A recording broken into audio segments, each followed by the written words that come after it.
Hi guys. അപ്പോൾ ഇന്ന് രാവിലെ തന്നെ എണീച്ച് കുളിയൊക്കെ കഴിഞ്ഞു 9 മാസമായിട്ട് നിൽക്കുകയാണ് ഗൈസ്. അങ്ങനെ കുഞ്ഞിനെ പപ്പയായിട്ടാണ് കുളിപ്പിക്കുന്നത്. ആ കഴിഞ്ഞ് രാവിലെ ബ്ലഡ് ടെസ്റ്റ് എടുക്കാൻ വേണ്ടിയിട്ട് ഷുഗർ എടുക്കാൻ വേണ്ടി ആൾ വന്നിട്ടുണ്ടായിരുന്നു. പിന്നെ അടുക്കളയിലെ പണികളൊക്കെ വേഗം കഴിച്ചു ഏട്ടൻ പോയിട്ടോ. പിന്നെ കുഞ്ഞിൻ്റെ ഡ്രസ്സുകൾ മാത്രം നമ്മൾ പുറത്തുനിന്ന് കഴുകിയിടും, ബാക്കിയൊക്കെ വാഷിംഗ് മെഷീനിലാട്ടോ. കഴിഞ്ഞാൽ പിന്നെ എനിക്ക് റെസ്റ്റ് ആയിരുന്നു. ഉച്ചയ്ക്ക് ചോറ് തന്നപ്പോഴത്തേക്ക് കുഞ്ഞു വന്നു. പിന്നെ നമ്മളിതാ ഡോക്ടറെ കാണിക്കാനുണ്ട്. അങ്ങനെ ഡോക്ടറെ കാണിക്കും. അത് ഞാൻ വീഡിയോ എടുത്തിട്ടില്ല, കാണിക്കാൻ പോയി.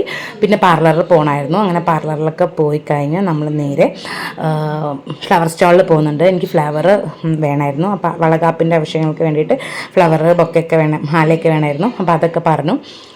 പിന്നെ നമ്മൾ ബ്രോസ്റ്റഡൊക്കെ കഴിച്ച് പിന്നെ ഫാൻസിയിൽ നിന്ന് കുറച്ച് സാധനങ്ങൾ വാങ്ങാണ്ടായിരുന്നു, അതൊക്കെ വാങ്ങിച്ചു. വീട്ടിലെത്തിയപ്പോഴത്തേക്കും പൊന്നും കണ്ണനും വന്നിട്ടുണ്ടായിരുന്നു. ഇലയൊക്കെ കൊണ്ടുവരാൻ വേണ്ടി വന്നു കേട്ടോ, വളകാപ്പിന് വേണ്ടിയിട്ട്. അങ്ങനെ അത് കഴിഞ്ഞ് ഞാൻ അയണും കാൽസ്യം കുഞ്ഞു ചുമേൻ്റെ മരുന്നൊക്കെ കുടിച്ചു. പിന്നെ നമ്മൾ മേലൊക്കെ കഴുകി ഉറങ്ങാൻ പോവാണ് ഗൈസ്. അപ്പോൾ അത്രയേ ഉള്ളൂ ഇന്നത്തെ ദിവസം. വീഡിയോ ഇഷ്ടപ്പെട്ടാൽ സപ്പോർട്ട് ചെയ്യാം.